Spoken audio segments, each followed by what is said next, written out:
Okay.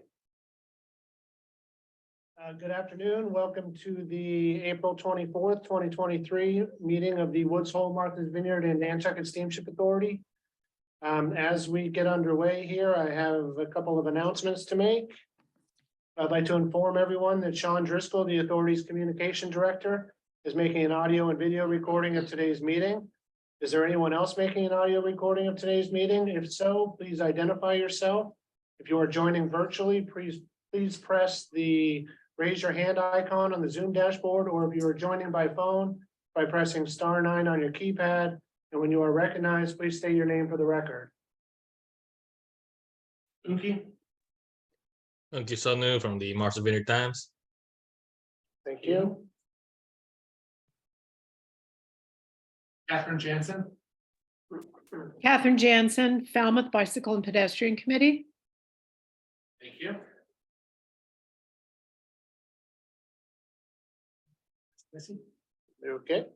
Pursuant to section 20 of chapter 20 of the Acts of 2021 as amended, board member Mr. Malkin from Martha's Vineyard is participating remotely in today's meeting because his physical attendance today would be unreasonably difficult.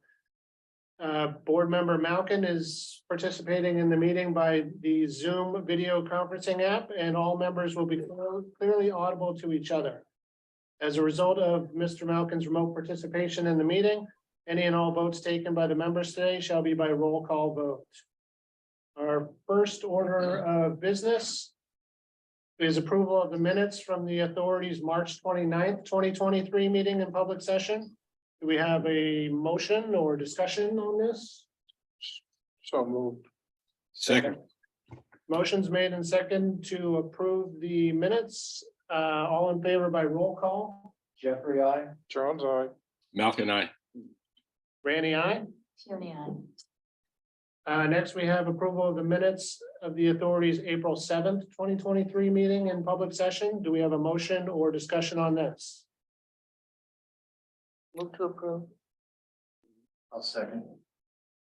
Motion's made and seconded. All in favor by roll call. Jeffrey, I. Jones, I. Malcolm, I. Randy, aye. Tierney, aye. Next up, we have the Port Council's report. As I'm bringing Mr. Salito over, just Louisa Hofstetter texted me and said that she is recording this. Thank you for that.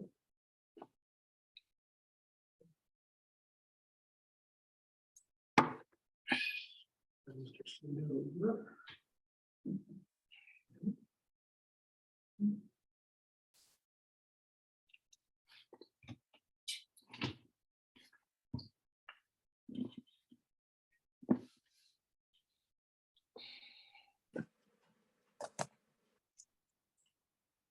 Can you hear me?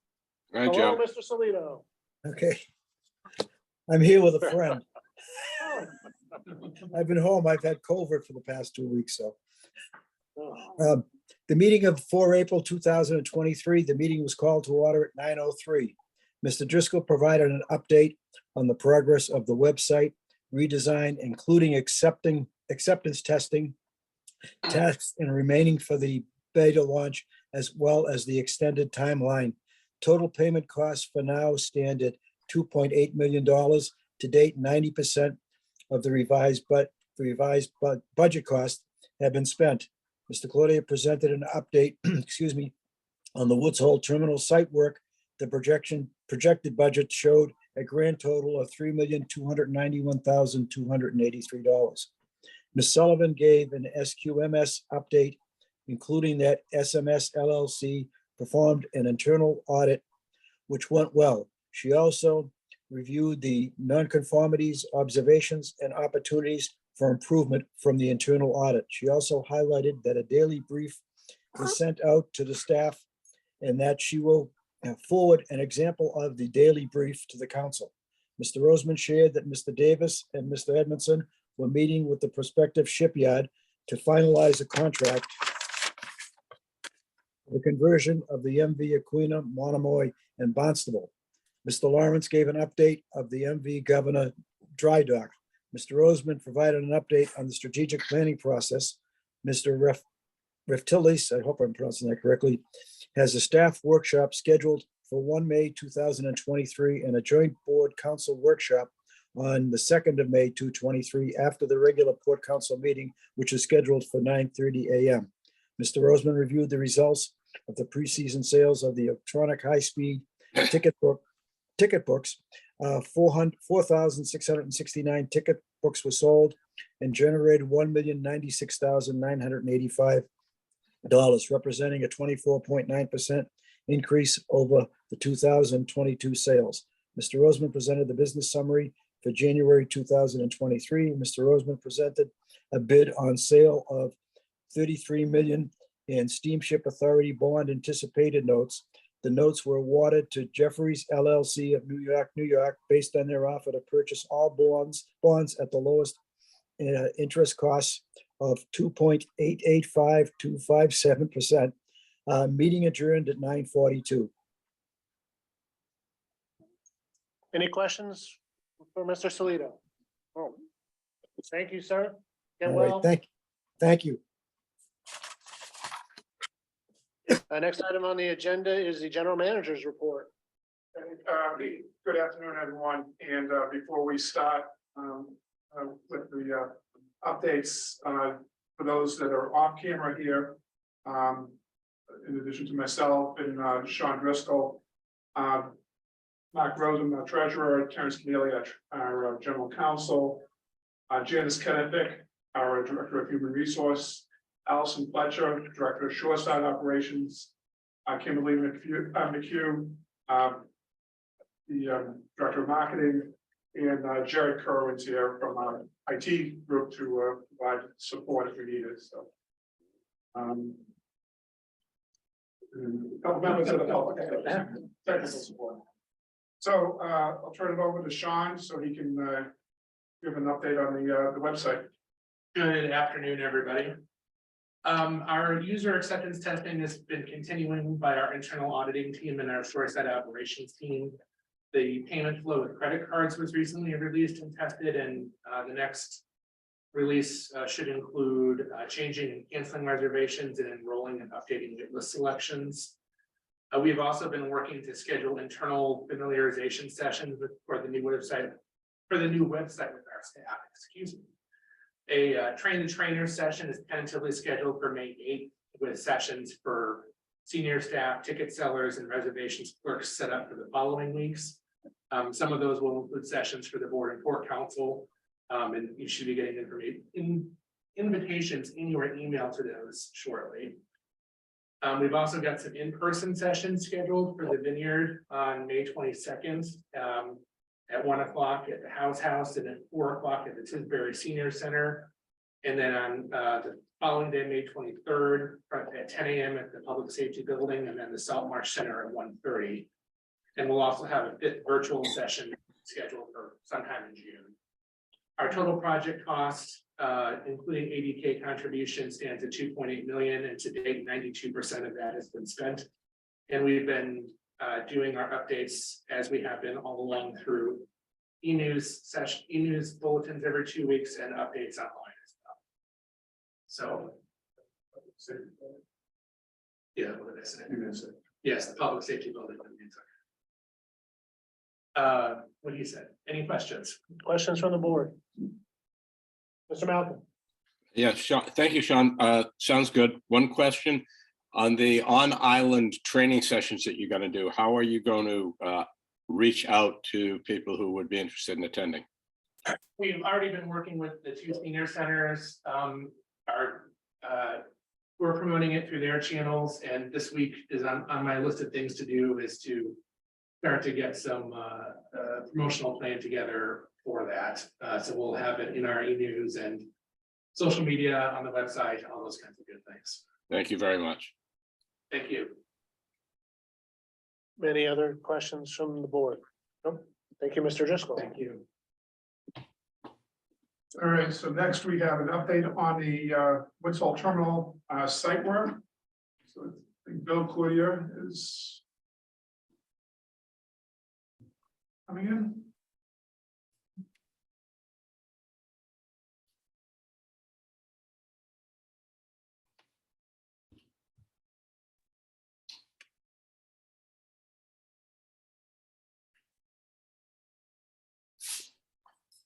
Good morning, everybody. Can you hear me? Good afternoon, everybody. Can you hear me? Yeah, Good afternoon. Yeah. Yes, we can. Okay, so we're pretty much done. All the site work, as far as elevation work is left, as is concerned. The only thing left is transferring power. We expect the Eversource to deliver the new transformer tomorrow. And as we speak, they're setting the foundation for the standalone Wi-Fi tower, which is right next door to the transformer. Sean, you can go to the first picture. So this is the last work site that involved elevating the site right in front of the terminal. It's complete now. And next, Sean. This is a temporary switchgear shed. We're pulling new wires to that shed. The new transformer will power up this shed, and all the circuits will be converted from this freight shed to this new switchgear shed, so that we can cut power to the freight shed and communications. Next. This is another view of that last work site where we raised the elevation of the site, and it's striped here. Next. This is the overall site.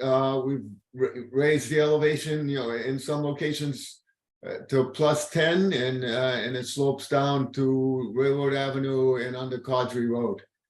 Next. Okay, so the original contract was just under $3 million. We've had about 10% increases through the change orders. So the final grand total at this moment is $3,291,823. I'll take any questions. Questions from the board? Mr. Jeffrey. Mr. Fletcher, first, thank you again for the percentages being listed in terms of change orders. I find that information very helpful. My question kind of still remains on updates about when you do these presentations as to if and when the bike path exit may be altered to Railroad Ave. I see it in the picture now, but when construction phases have impact on that. And then again, just kind of knowing what is the plan from a public safety standpoint for marking pedestrian pathways through construction. Okay, so the bike path, the parking, the staging area that we're gonna be having, they'll actually be in the, not the coming up stage. It's gonna be in the final stage, that includes Cahoon Park as well. So we're separating that. As for marking, some of this was, as you saw, there was a moving target on some of this, so what we're gonna be looking at, what we can do. I know they moved some planters around to try to limit the access. There's stop signs and do not enter signs that have been ordered. Some of them have arrived and are being put up. So that way we can try to control the access area there. As for the bike area, as I said, that's going to be in that final stage, because we'll need to.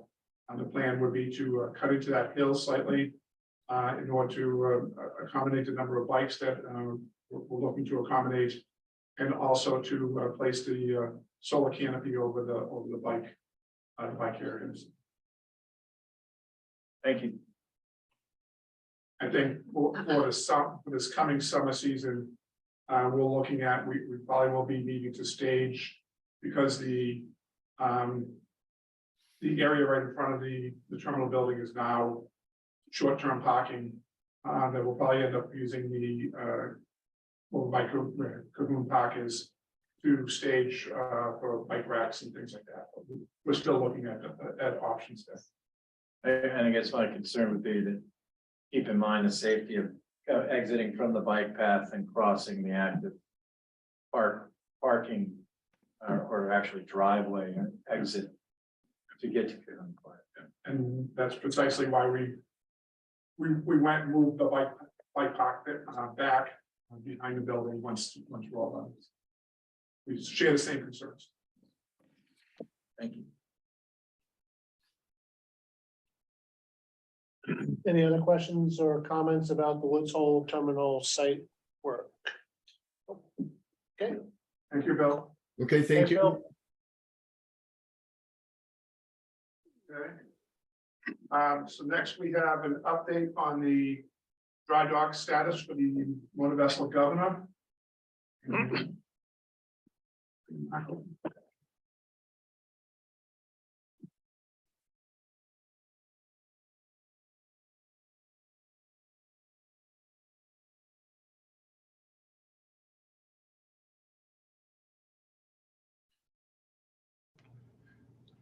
Good afternoon, everyone. Good afternoon. I'm Mark. Nice haircut. Thank you very much. Okay, we've got the governor is in dry dock finishing up at Senesco Shipyard. Been a very successful dry dock. We're due to undock the vessel on Wednesday and return to Fairhaven on Friday, Saturday of this week. Next slide, please.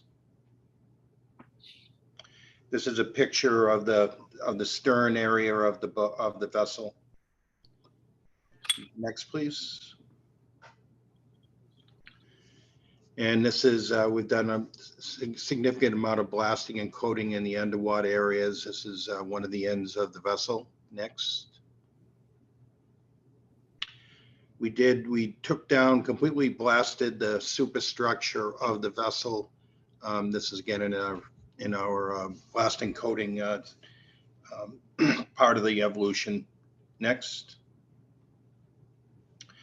Did a lot of structural steel renewals. You can see those areas with the lightning holes up in there. That's underneath the sponson areas.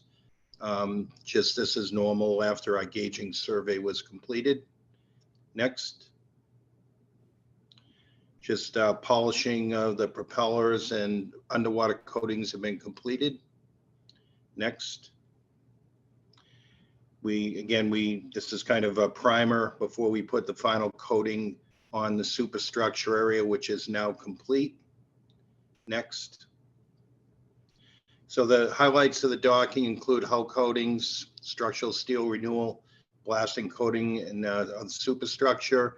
And we replaced a lot of seawater piping inside the vessel. Next. So the financial snapshot, the contract was 1.17 million. Change orders and credits combined were 135,000 under at the moment for a total contract of 1.037 million. By the time it all is in, we should be at the contract value, including change orders and credits. Any questions? Questions from the board? Thank you. Thank you very much. So the next item on the agenda is the status update on the Aquinnah and Barnstable. The MVHOS Mostar, aka the Barnstable, was towed from Houma, Louisiana to Mobile, Alabama. Houma, Louisiana to Mobile, Alabama, and arrived Thursday evening, this past Thursday. The tow company was in Houma this morning. I saw that they're underway. So the Lodestar, or to be renamed the Aquinnah, is under tow right now to make that journey and should be arriving in what, 48 hours, Mark? Is that about right? Yeah, Wednesday, Thursday, we expect her to be pierside. And then the project team met with the Alabama Shipyard last week, as well as with the Coast Guard Marine Safety Office, correct? Yes, and the current schedule is the vessels will get here, and on May 1st, we'll be bringing the North Star up on the Heart, and then followed by the Lodestar on the 2nd. That's the current schedule.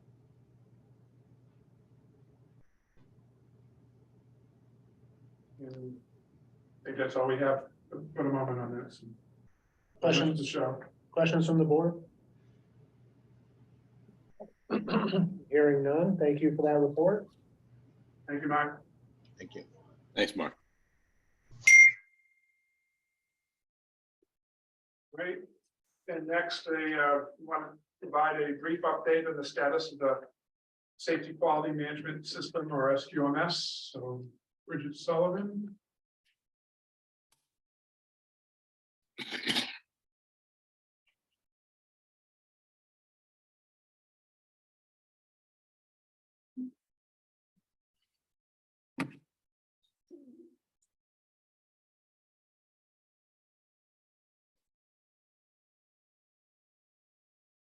You there, Bridget?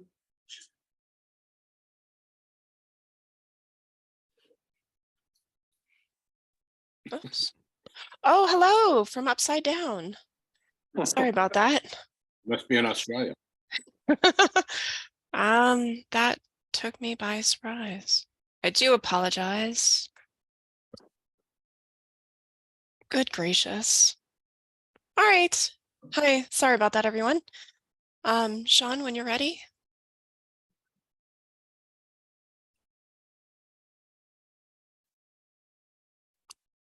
All right, 1 second, Bridget.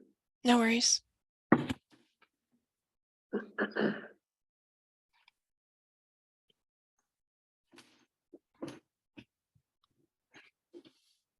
Okay. Very good. 1 second. Okay, here we go. As per our last meeting, we were headed into our very first internal audit, which has been since successfully completed. Presented on the screen is an attempt to provide an overview of the internal audit results. It is important to note that the bulk of the results were opportunities for improvement. Opportunities for improvement are statements of opinion or recommendation by SMS, the consultants who ran the audit, on how the authority can improve upon the existing processes in place. Observations are a statement of fact that have the potential to result in a nonconformity should preventative measures not take place. Nonconformities are straightforward. They identified nonconformances in the execution of our SQMS policies and procedures, which I would like to mention that the authority has come a long way since 2019 in developing the SQMS policies, and that it was only in July of last year when the policies and procedures went from drafts to a fully executed document. And out of respect for everyone's time, I will focus on the best practices and the nonconformities, and should the board wish it, I am happy to forward the full SSA internal audit report. Next slide, please. Starting with the nonconformities, there were a total of 8 identified.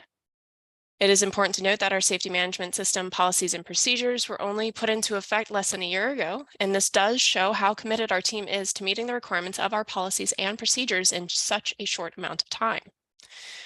Though there are 8 nonconformities on the presentation, the findings were not necessarily representative of all 14 locations included in the audit. Of the 8 listed, a common denominator for half of them were related to policy implementation gaps, where either a new record replaced an older form, or there was no record posted in a location for the team to be able to see it, such as the safety quality policy. The most alarming item here is item 6. It was observed during the audit that the dock workers had not donned a PFD rather, while line handling. This was only identified in one terminal and it was immediately addressed. And as per our policy, all nonconformities have been reported on the appropriate event report form, submitted to the process owner, and all corrective actions have been fully executed. Next slide, please. As mentioned, SMS identified 4 best practices. Those include communication improvements between the OCC to vessel and shoreside operations. I've included a picture on this slide, the daily brief, which was created to replace other forms of communications and truly bridges the gap between vessel and maintenance, shoreside operations. This document, sent out by the Operations Communications Center, captures the name and contact information of the responsible manager. It's a quick, easy telephone book on a 1-page, capturing anyone within the organization that either a shoreside or vessel employee may need to contact related to vessel operations, shoreside operations, security, IT, and communications and marketing. For example, it identifies which terminal manager is on duty, which port engineer manages which vessel, and so forth. The second best practice noted was that marine operations spreadsheets used to determine trends related to trip cancellations resulting from mechanical deficiencies. And the last two truly capture the essence of where we're headed with our safety management policy. All locations have our commitment, the safety quality policy posted at all locations, and our commitment to providing additional training to all vessel and shoreside employees. And I'd like to just make a correction. On the last slide, I actually said it wasn't posted, but it was posted. My apologies. The Spring Safety Fair, a 2-week event, started on April 3rd and ended on the 14th, was our final best practice. Next slide, please. As noted by the internal best practices, the authority did host its second safety fair earlier this month. The safety fair is a 2-week event, and we have had various department heads take the lead in organizing training opportunities for our teams, to which a sample of attendees, 60 in total, participated in a training fair survey. And we had over 100 employees participating in one or more training sessions. As depicted by the pie chart, an overwhelming amount found the fair to be either extremely valuable or very valuable. The survey conducted included other questions, such as what training opportunities should be offered moving forward, how the communication was internally, access to the training laptops for LMS trainings, and so forth. There were roughly 12 questions in total, and the feedback was very positive and has provided us with opportunities to continue and develop the overall training fair experience. As you know, training is a critical component to the success of our safety management system. Next slide, please. And it should also be important to note that we are aware that the authority has multiple locations and that it can be hard to pull off attendance due to working locations. And it's for that reason that the training was hosted at multiple authority locations, from Woods Hole Terminal, the Hyannis Terminal, the admin building, and even at Fairhaven Vessel Repair. Which brings me to the 2 pictures I wanted to incorporate. The picture on the left is from Fairhaven Vessel Repair, where you can see the instructors leading 2 teams in an oil spill equipment review. And the picture on the right is from Woods Hole, where the team deployed the oil spill boom. Moran Environmental did an excellent job hosting the training, and our team truly benefited from being able to have that hands-on learning experience. Next slide, please. And finally, our budget. It has not changed since last we spoke. Thank you. Any questions? Questions from the board? Hearing none. Thank you very much. Thank you. Great. So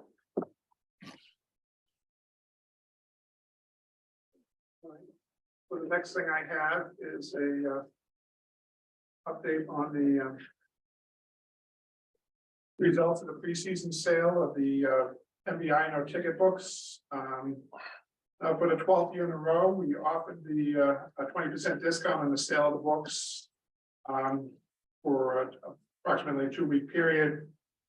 This year, this preseason sale ran from Sunday, March 19th, and ended on Saturday, April 1st. During that time period, we sold 4,669 books, which generated just under $1.1 million in revenue. There is a cost to that 20%, of course, so about $275,000 in discounts that were offered, but we do feel it's a valued means to be able to develop some loyalty with our customers. The vessel only runs 9 months of the year, and also to provide the islanders with an opportunity for to reduce their travel costs. The sales this year amounted to just under 25% increase over the number of books that we sold in last year's programs. With that, myself, Sean, or Kimberly would be happy to answer any questions. Questions from, yes, Mr. Jeffrey. Just a quick question. This might go more toward Mark. Given the increase in sales, does this have any impact on our projected revenue for the year? Not yet. So we'll see how many, if it's overall increase of passengers, or is it taking away from the people who paid full fare last year? It's too early to tell. Okay. And for the most part, for the budget, speaking for you, but we incorporate the average ticket price when we're doing the calculations for the revenue on the high-speed service, so the fact that we've been running it for multiple years now, it's somewhat incorporated into that as well.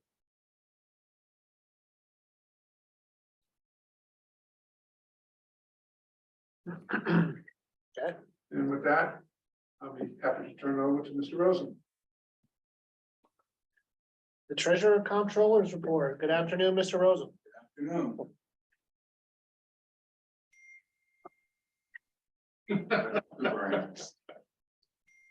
Business summary for the month of February.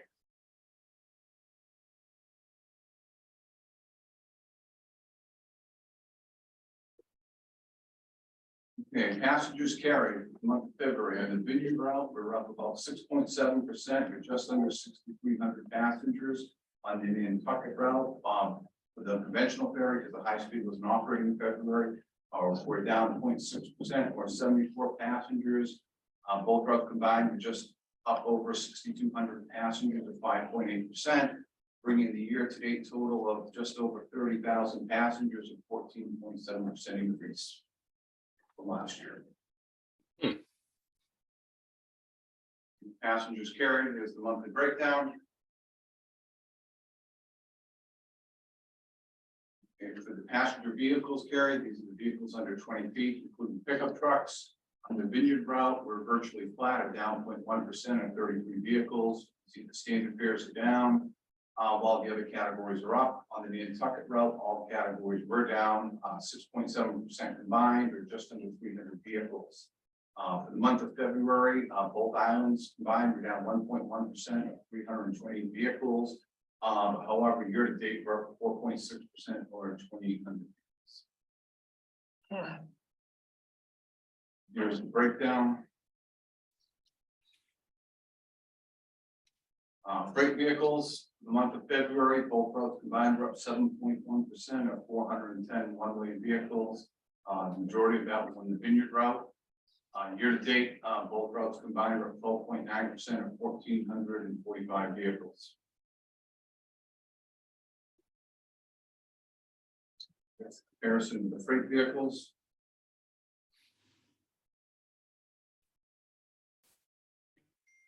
This is showing the average vehicles per trip for all day, for all the vehicles combined for every day. The next slide shows just the freight trucks, weekday averages. You can see predominantly out of Woods Hole in the blue. The trucks leave, then in the afternoon they come back through Vineyard Haven. And this is the weekend traffic only for the trucks. You can see not a lot of traffic compared to weekdays for the freight vehicles. Cars parked for the month of February, both routes combined were up 20.9% or 720 vehicles.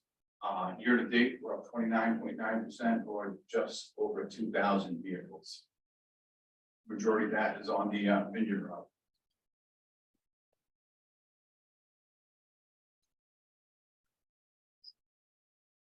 Trip summary, the month of February on the Vineyard route, we had 22 trips canceled for mechanical, 10 for weather.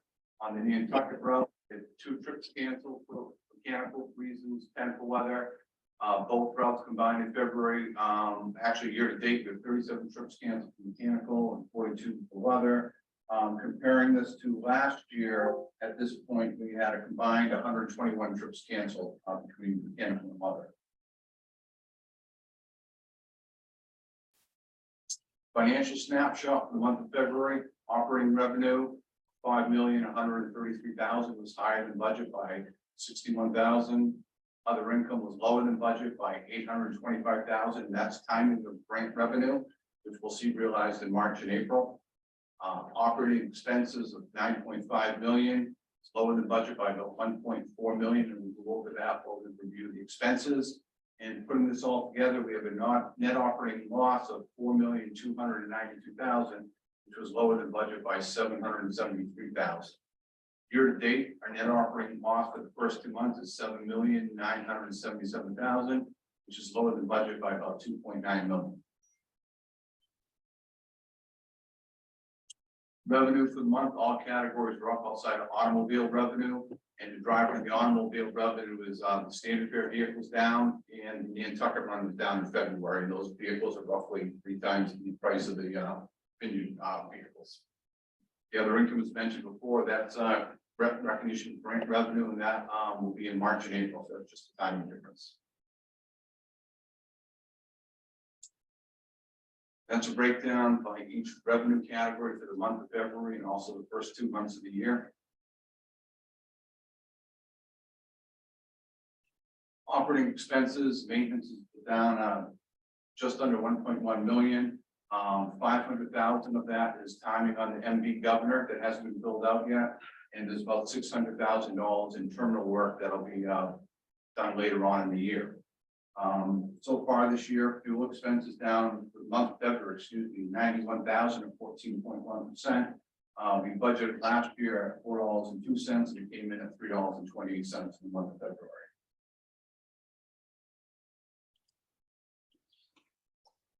The cap for our expenses, both for the month and for the year. For the month of March, passengers were up 6%, or 7,659 for both routes combined. Year to date, we're up about just under 3,800 passengers, 11.4%. Here for the month of March, the vineyard route, all vehicles combined, down 171 vehicles, 0.5%. The Nantucket round is down 7.8%, or 655 vehicles. With that, I'd be happy to answer any questions anyone may have. Questions from the board? I have a question, sir. Go ahead, sir. Thank you. Mark, and this may be a question for both you and Allison.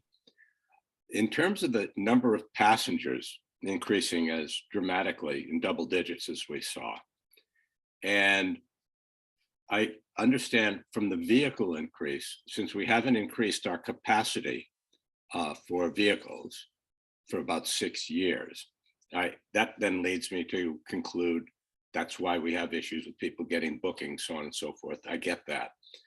But it's interesting that our passengers are up as high as they are, given that we're not in season at all. And I wonder, from the extent, either anecdotally or via data, you or Allison or ground staff see this passenger traffic as being more commuter traffic to the island, which might speak to our housing situation, or whether it's spread across the day. 2 things we can do to answer the second part of your question. For next month's meeting, we'll look at the commuter books and see how that, especially the monthly books, and see if that's driving the increase or not. I don't know the answer off the top of my head. Number 2 is looking at through February. Last year, we had 114 trips canceled for weather. This year, 42 for weather. So not only is it the actual weather, it's the forecast of the weather as well that's playing a part. And these percentages, we're going on such a small number, really are kind of thrown out of whack on that. That's helpful. Thank you. You know, I might have been jumping to conclusions. Thank you. Again. but I'll still look up the commuter books and see if that's the case.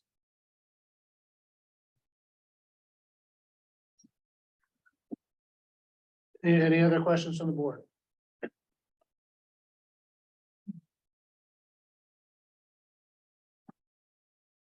So the other thing that is included in your packet is a preliminary draft of the capital, the 2023 capital budget.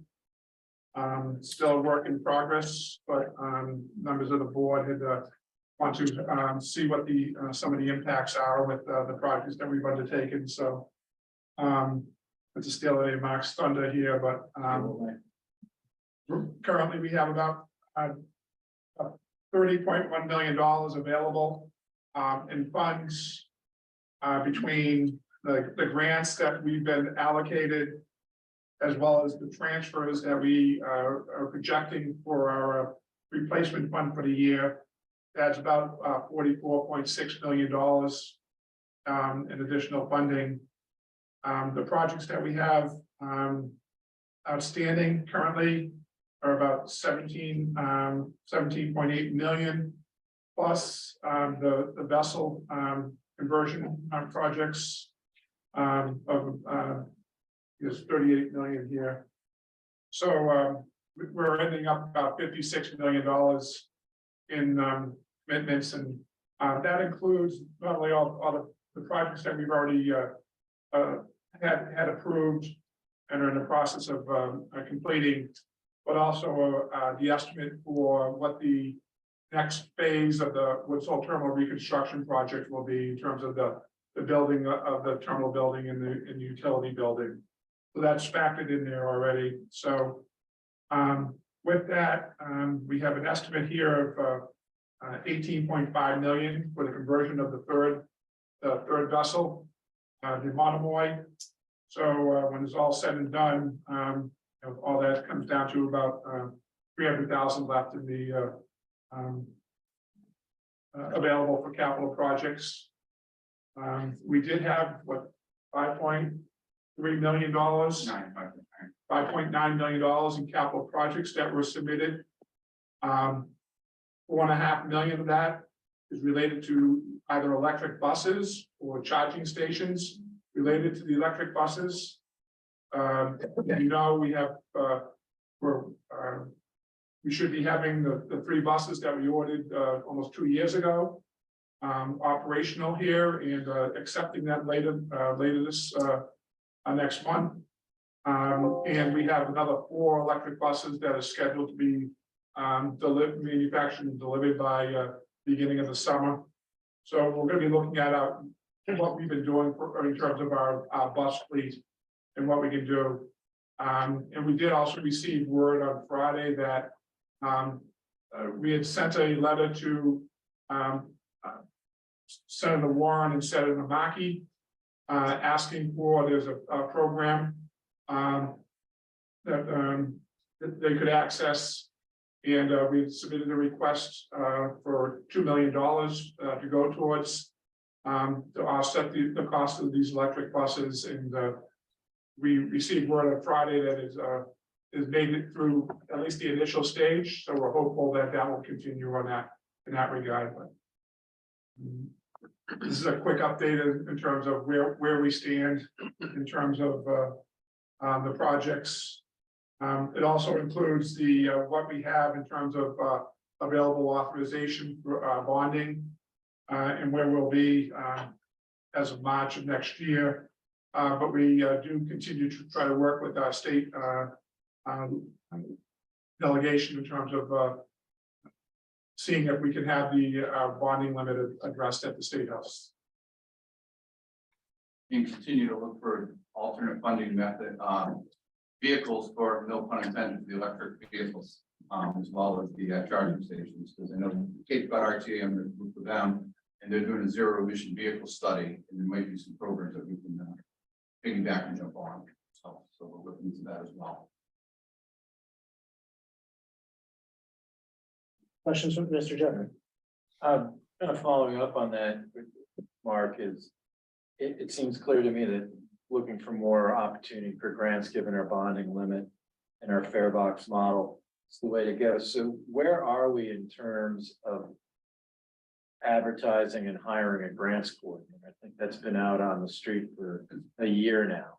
So it's been for a while, and we have been unsuccessful to get a full-time grants person. We have a person who does that for their full-time position at another state for federal grants, and they're also a project manager as well. And they're going to, we're looking to just work up the final details on the contract and bring them on as a consultant for up to 20 hours a week to help with the grants administration side and the programs such as the DBE and things in the Title VI. And, make sure the contracts are compliant and everything like that. So we're just hopefully by the end of the week we'll have that wrapped up. Great.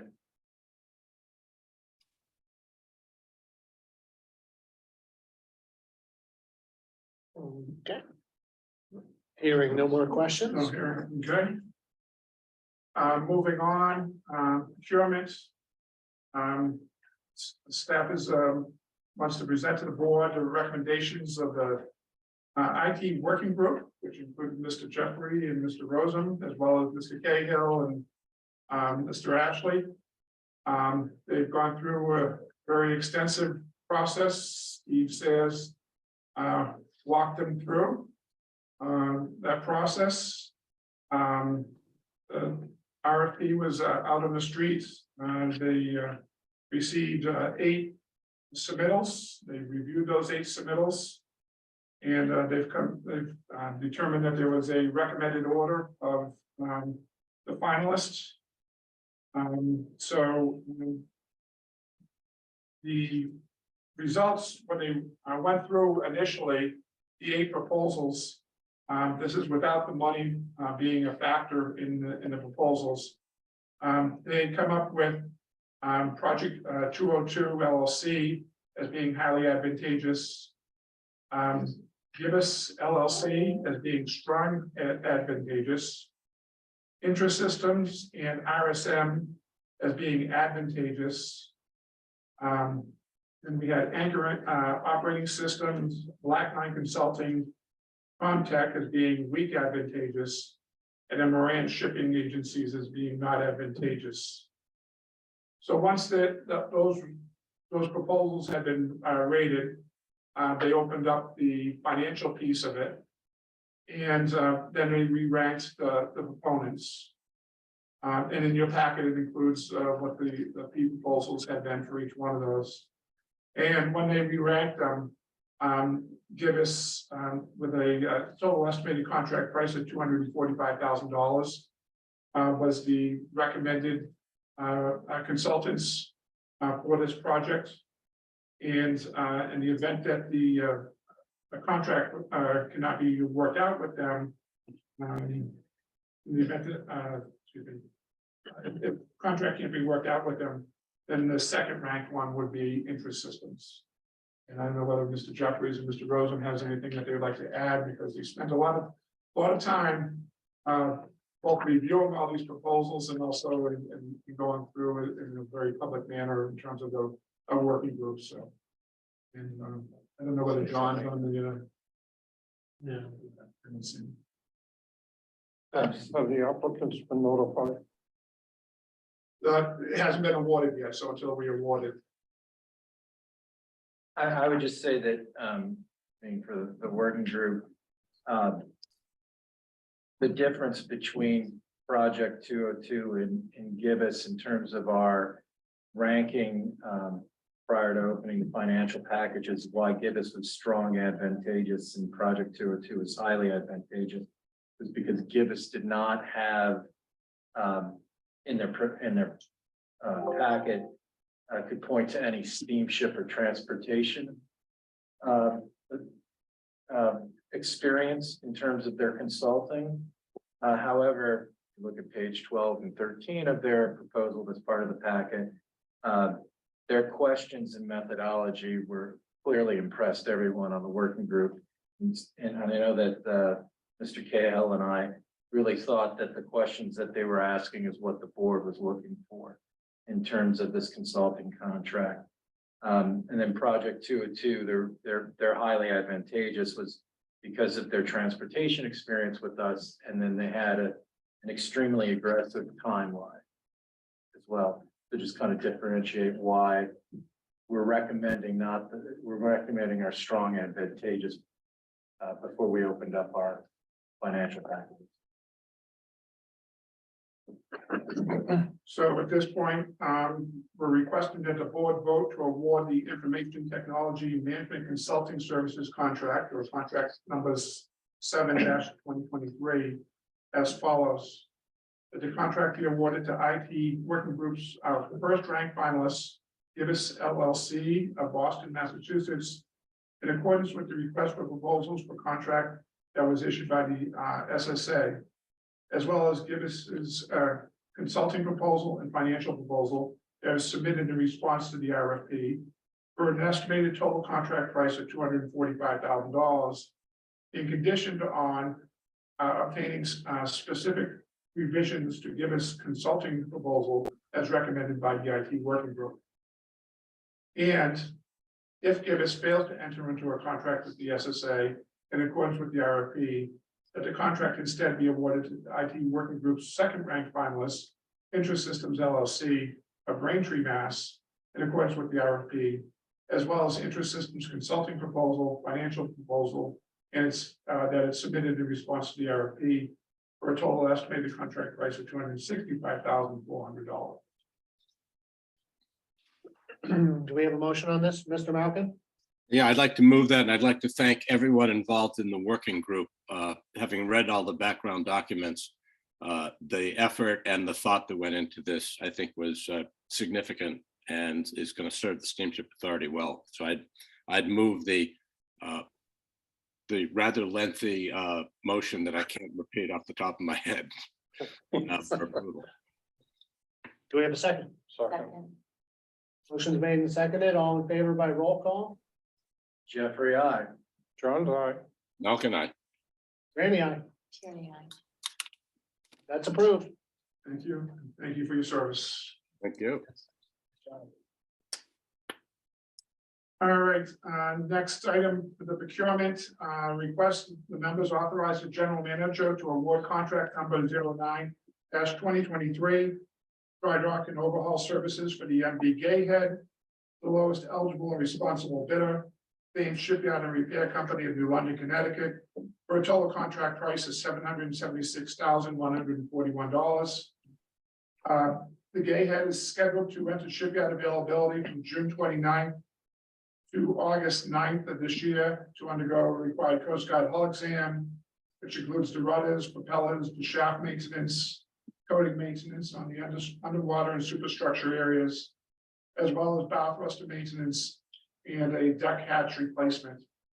The 2023 operating budget for the dry dock was $711,678. So it's about a $60,000 difference, $65,000 difference. The biggest differences between them is that there's an increase in the area of blasting and coating of the hull of the vessel, went from a $91,000 estimate to $151,151. That there was an increase in the shaft renewal maintenance that went from $19,500 to $95,100. There was a decrease in hull plating replacements. We had estimated that at $145,000. It's coming in at $108,000. And at the time that the proposal was prepared, we weren't aware of it, but there's a deck hatch on the main deck that needs to be replaced, and that's a $51,737 repair. So we're looking. Recommendation is to authorize the general manager to award contract number 09-2023 dry dock and overhaul services for the MV Gayhead to the lowest eligible and responsible bidder, Thames Shipyard and Repair Company of New London, Connecticut, for a total contract price of $776,141. So move. Second. Oh, that was quick. Motion's made and seconded. Oh, I do have a question. go ahead. It's not gonna be that easy. No, nothing. I just have a question. I mean, once again, kind of this off our estimates. And do we have a rationale or reasoning?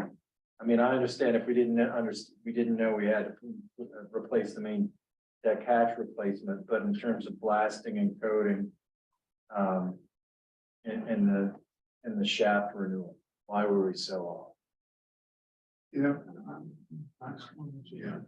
Mark comes over, some of this is done over a year in advance, you know, where they're putting this together last June, July for now. It would just be helpful to know, is this materials, is this time and materials? What are we underestimating? Mark.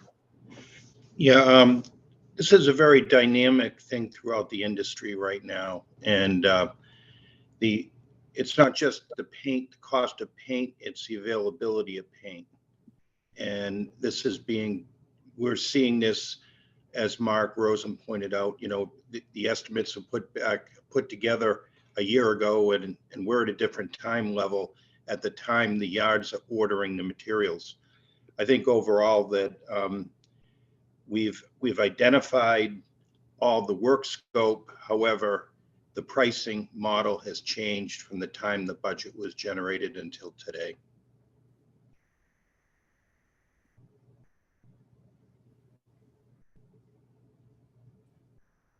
Thank you. Okay, we have a motion and a second. All in favor by roll call. Jeffrey, I. Jones, all right. Malcolm, I. Randy, aye. Tierney, aye. Okay, Thank you. that's it for procurement. Anybody have any old or new business? I would like to bring up some new business that You are certainly welcome to do that. late this past week, we became, we've been constantly monitoring our staffing situation in terms of the vessels. In particular, all aspects of staffing, but late last week, we received word that some of the individuals that were going to be that we had been counting on being there will not be able to sail with us this summer. So we're looking at the schedule and the upcoming schedule, which runs from May 18th to June 16th. We're going to be a couple crew members, a couple deck officers short, licensed deck officers short. So we're going to have to make some modifications to the schedule. And our recommendation right now is to double crew the INO. It's scheduled to be triple crewed. We'll double crew the INO and also to double crew the governor. The governor is only from May 30th to June 16th. That's where we have a crunch there. As for the INO, we'll be double crewing it, but we're fairly confident that we'll be able to put together a crew at overtime to run that 5th trip on the weekends. It's an expensive way to do it, but we don't have we just don't have the bodies at this point. And then we're looking at what we could do in terms of filling those gaps in. Over the winter time, we did send 10 of our crews to classes, a 8-week class for them to study up to get their pilotage. We are waiting on the Coast Guard for dates for those individuals to be able to sit and take their tests. So we're hopeful that we can try to expedite that a little bit over the next couple of weeks. And if we're able to do so, it may not happen. We may be able to go back and run the scheduled service for the remainder of the summer. But there does remain a possibility. We're hearing now where normally once they would take the test, it would only be a matter of 3 to 7 days before they got their licenses. And we're hearing now that it's taking 30 to 60 days for those licenses to be mailed out. So it's a very distinct possibility that we'll need to be making some further modifications to the summer schedule. In which case, we'll be meeting. Our next meeting is May 16th. And hopefully at that point we have a little clearer understanding about where we're at. But at least for that month period there, we are going to have to scale back some of the scheduled service. Are we required to publish this?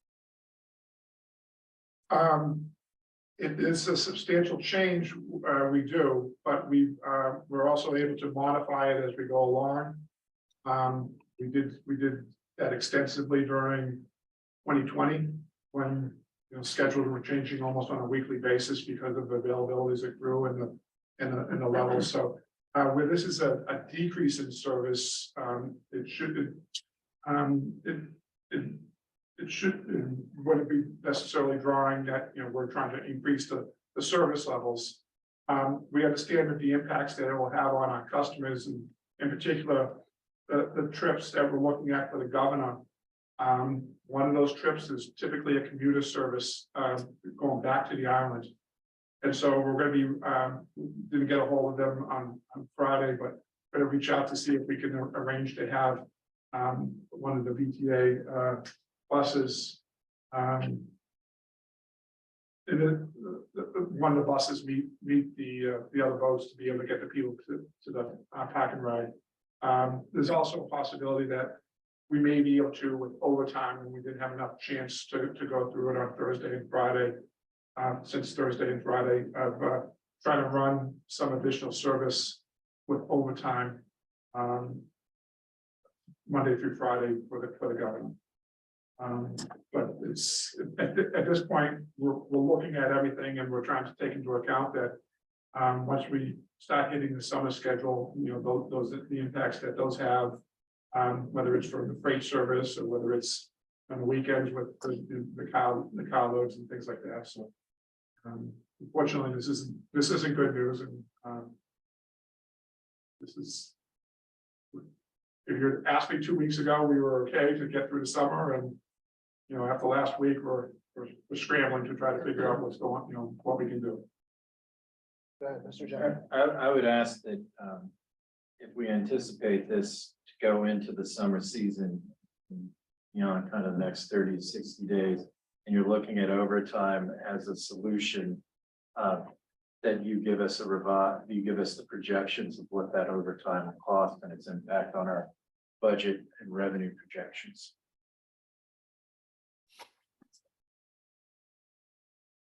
Mr. Malcolm. Yes, these are deck officers, so this is marine operations. Bob, Correct. I'd be interested in hearing from Mark as to his view in why people who we had planned on working with us are not going to be working with us. Okay, so Mark, well, he's, I don't know whether he's still here, but he was down at the shipyard last week. So the issue that we have is that we have a couple, we have two of our licensed deck officers received word that they from their doctors that they have to have a procedure done, which means that they won't have a fit for duty to operate the vessels. So until they take care of that, they won't have a fit for duty. So we can't include them on the schedule. And you know, the individuals are very disheartened that they put us in this position. But as we told them, their health is more important. And then we do have we do have a recent retirement or resignation that occurred in that group. So as I said, we're looking at what we can do in terms of I think if we know that this is a group in particular that we have to constantly be looking for who's going to be able to be put on deck to be able to fill in. As I said, we did send these 10 individuals to classes over the winter time. I think we need to be doing that basically on an annual basis, if not more people, to get this done. And now that we know about the delay with the licensing piece of it, instead of us waiting until the winter to do that, we may want to be looking at doing it, starting this process this fall, if we can afford to send the bodies out. You know, they're not available for that 8-week period that they're taking classes. So to state, this is 2 folks who we had planned on are out for medical, 1 for either resignation or retirement. That's 3. That's what we're talking about, 3 deck officers? Yeah, we're 3 short, no, 4 short. So there's another one that's out on family leave. Okay. Just like to add that the deck officers are very, very difficult, as there's a lot of long-term planning and getting the pilotage. And that is very specific, you know, for the COI for each of the vessels. Right. I think that we have been doing long-term planning. Captain Montero has put in a number of upgrades for our younger deck officers and to get younger ABs and to get their deck officers. It's a problem we're going to be experiencing for years. This is a very wide industry problem. I think that we have done very well as a company to keep this to keep our deck officers. If you look at someone like Washington State Ferries, they had, many cancellations, complete cancellations of trips But we're going to be challenged for the next year or two till we keep these programs we have, bringing in new talent to get their pilotage and deck officer licensing. Thank you.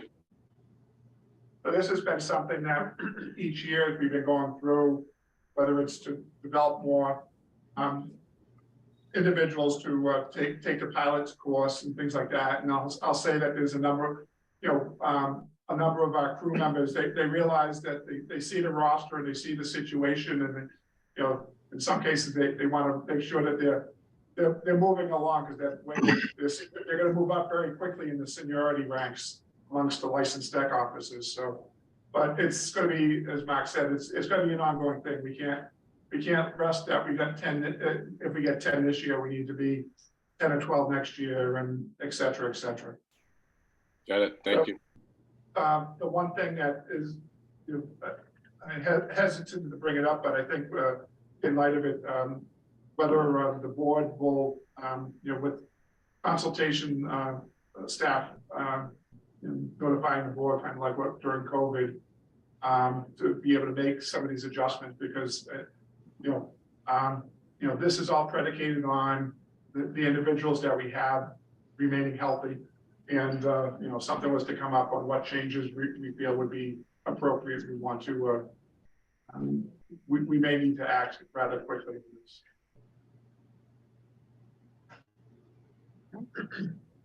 Okay. So if no one has any concerns with that, I can, keep everyone informed as to if there's any changes. Yep, please do. Absolutely.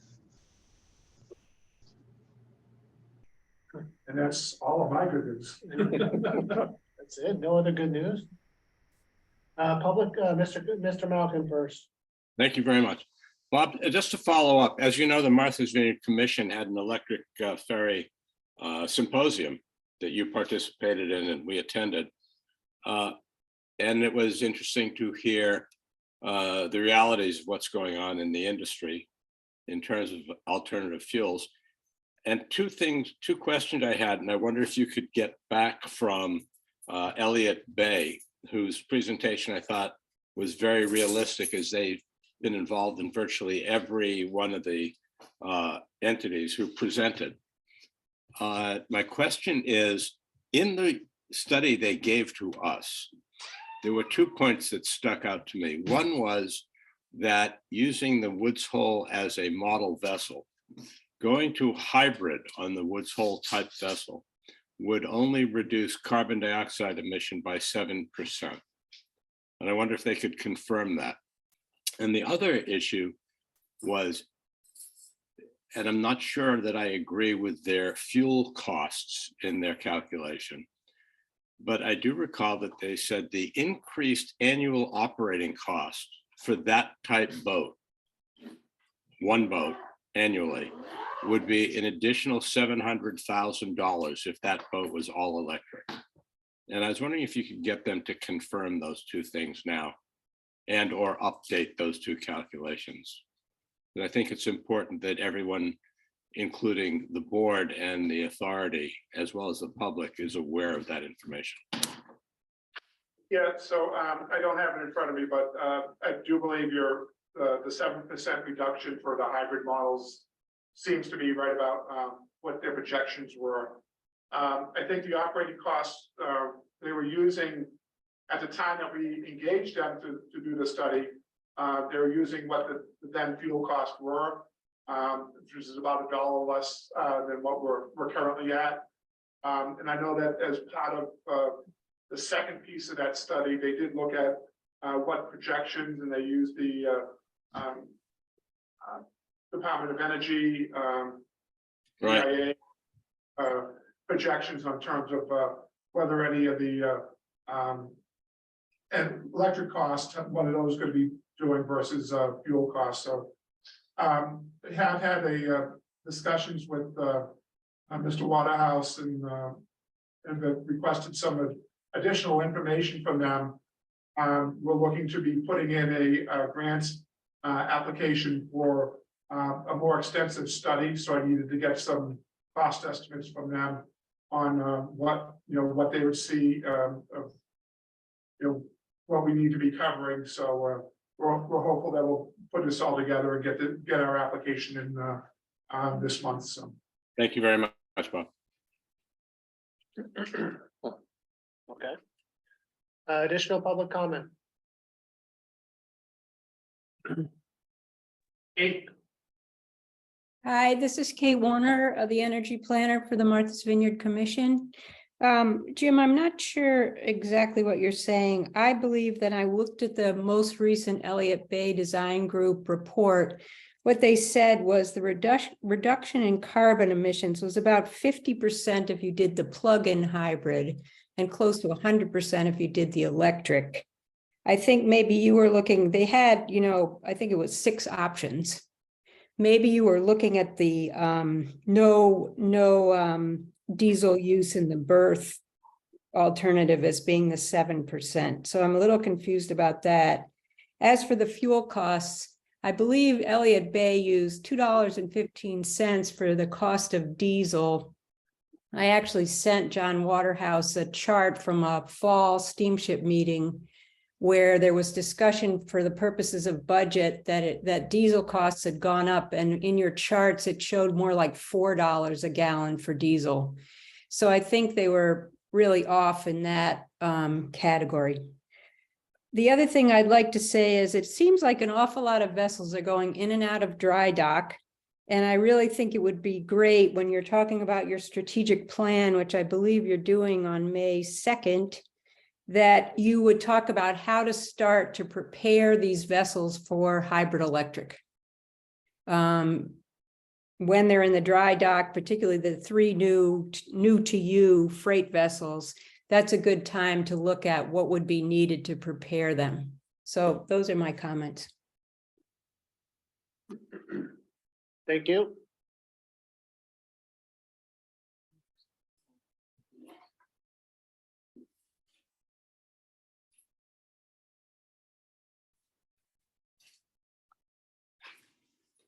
Catherine? Thank you. My name's Catherine Jansen. I'm the Vice Chair of the Town of Falmouth Bicycle and Pedestrian Committee. I'd like to briefly amplify some of the comments that Peter Jeffries made. Thank you, Peter. And ask for safe cycling and pedestrian access to and from the Woods Hole Terminal, both for your passengers and the citizens of Falmouth.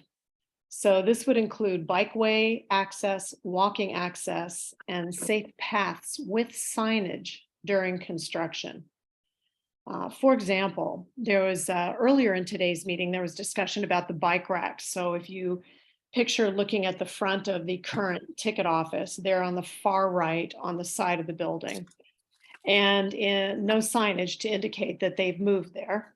And if one is to get there, you have to ride through the parking lot or walk up and down the terminal stairs. So not optimal for your visitors, your passengers, and those just going to and from town. We would also like to see current plans for the final design, because right now it's hard to tell in the public design documents. But right now it looks like the bikeway ends at those racks that will be under the solar canopy. And of course, the bikeway needs to continue so that people can exit to the street. There'll be people riding from their homes to the Steamship Authority itself and riding from wherever to maybe commute to Hui or MBL. So I'd like to ask that you keep an eye on your activity for those that would like to ride their bike or walk to your ships or to Woods Hole, and make sure that temporary signage is erected during construction so that it's safe. Thank you very much. Thank you. So if I may, Catherine, the plans that are on our website are in fact the plans. The plans do call for the bike path to end where it currently ends. So that's why we want to. We are initially we're looking to try to do a traffic calming pattern here for the bicycles, but then the members of the community came back and wanted a wider entrance there. So, but the bike racks will be ending right where it currently crosses Railroad Ave.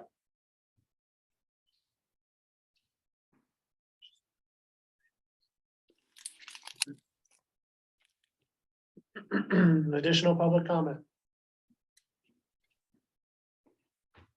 Let's see. Not hearing any, I would like to entertain a motion to go into executive session to discuss and approve the minutes of the authorities meeting in executive session on March 29th, 2023, and to review the authority's strategies with respect to real estate and collective bargaining negotiations, because a public discussion of these matters may have a detrimental effect on the authority's negotiating and bargaining positions. These matters include status of potential sale of 200 Main Street Hyannis, and anticipated and ongoing negotiations with Teamsters Union Local 59 and its maintenance employees. The public disclosure of any more information with respect to these matters would compromise the purposes for which the executive session is being called. After the conclusion of the executive session, we will not reconvene in public. May I have a motion? So Move. Motion's made and seconded, I'm assuming. Yes. We'll have a roll call vote on that. Jeffrey, I. Jones, all right. Malcolm, I. Randy, aye. Tierney, aye. We are adjourned. 5 minutes, Chairman. 5 minutes is good. Thank you.